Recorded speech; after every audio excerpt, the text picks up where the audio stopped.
रात के 1 बज रहे थे। अली की पुरानी घड़ी अचानक रुक गई। ये वो घड़ी थी जो दादा ने दी थी और उस पे एक पर्ची थी। वक्त राज छुपाए हुए है। क्या आप जानना चाहते हैं कि वो राज क्या है? तो कहानी सुनने से पहले हमारे इस चैनल को सब्सक्राइब ज़रूर करें ताकि आपको ऐसी मज़ीद दिलचस्प और सबक आमोज़ कहानियाँ मिलती रहें। बारिश की बूंदें खिड़की के शीशे पर टपक रही थीं। कमरे में एक हल्की सी खुशबू फैली हुई थी। दादा अपने पुराने लकड़ी के बिस्तर पर बैठे खिड़की के बाहर बारिश देख रहे थे। उनके करीब अलमारी पर एक पुरानी घड़ी रखी थी जिसकी सुइयां रुकी हुई थीं। मैं कमरे में दाखिल हुआ और घड़ी हाथ में उठाकर हंसा।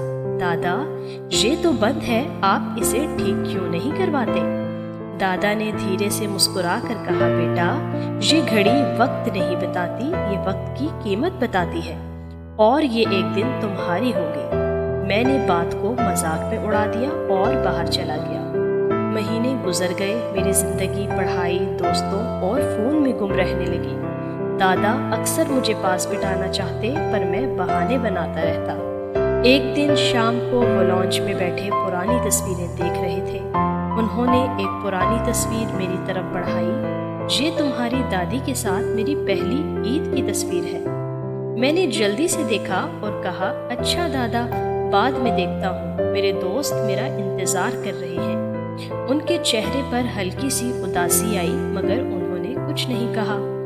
फिर वो दिन भी आया कि सुबह में इम्तिहान देने जा रहा था। मेरा फ़ोन बजा, बेटा फ़ौरन हॉस्पिटल आ जाओ, दादा की हालत ठीक नहीं है।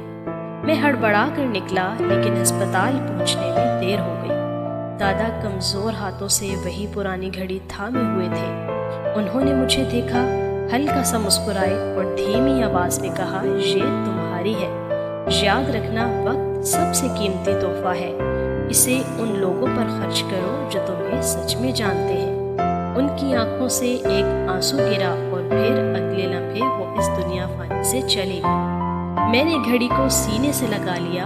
उसकी सुइयां अब भी रुकी हुई थीं, लेकिन मुझे पता चल चुका था कि दादा का मतलब क्या था। मैंने उन दिनों को बहुत याद किया जब मैं आसानी से दादा को वक्त दे सकता था। उस दिन के बाद मैंने फैसला किया कि हर रोज़ अपने घर वालों के साथ कुछ वक्त ज़रूर गुजारूंगा, क्योंकि जो लम्हे गुजर जाएं वो फिर कभी वापस नहीं आते। तो दोस्तों, हम सब के पास एक पुरानी घड़ी रही, लेकिन हमारे पास वक्त ज़रूर है। इसे उन लोगों पर खर्च करें जो आपके लिए दिल से दुआ करते हैं। तो आपको मेरी ये कहानी पसंद आई हो तो मेरी इस वीडियो को लाइक ज़रूर करें और अपने दोस्तों के साथ शेयर ज़रूर करें, क्योंकि गुजरा हुआ वक्त कभी वापस नहीं आता।